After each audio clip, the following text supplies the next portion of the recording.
Prajan Gerald தம்பி, இப்படி சொல்லுகிறாயே? கூட இருந்து கொண்டு புசித்து குடித்தவர்கள் செய்ததை சொல்லுகிறேன் கேள். செல்வராஜ் ஐயா இருந்தபோது ஒரு நாள் நான் பூவன்கோடு சுஜா ஊழிய பெருந்தகையிடம் மார்த்தாண்டத்திற்கு சில பொருட்கள் வாங்க போகிறேன், உங்களுக்கு ஏதாவது பொருட்கள் வாங்க வேணுமா என்று கேட்டேன். நான் இப்படி கேட்டுக்கொண்டிருக்கும் போது விக்டோரியா ஊழிய பெருந்தகை அப்படி வந்து கொண்டிருந்ததால் உடனே இந்த சுஜா ஊழிய பெருந்தகை சொன்னது என்ன தெரியுமா? ஏய், நீ ஏன் இப்ப கேட்ட என்று.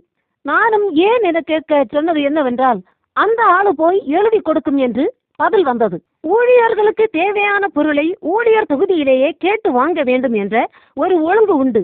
இந்த ஒழுங்கை என்னிடமும் சொல்லாமல் என்னையும் பாவியாக்கி செல்வராஜ் ஐயாவிடமும் உண்மை இல்லாமல் இருந்து குதியாலை தூக்குறது யார் என்று சொல்லு தம்பி.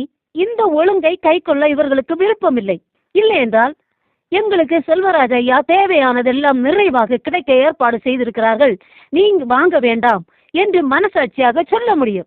செல்வராஜ் ஐயாவிடம் மறைக்கும் போது நான் என்ன நினைப்பேன்? இதை போன்று மற்றவர்களிடம் மறைத்த போது என்ன நினைத்திருப்பார்கள்? செல்வராஜ் ஐயா இவர்களுக்கு தேவையானதை வாங்கி கொடுக்காமல் கஷ்டப்படுத்துகிறார் என்றுதானே நினைத்திருப்பார்கள்.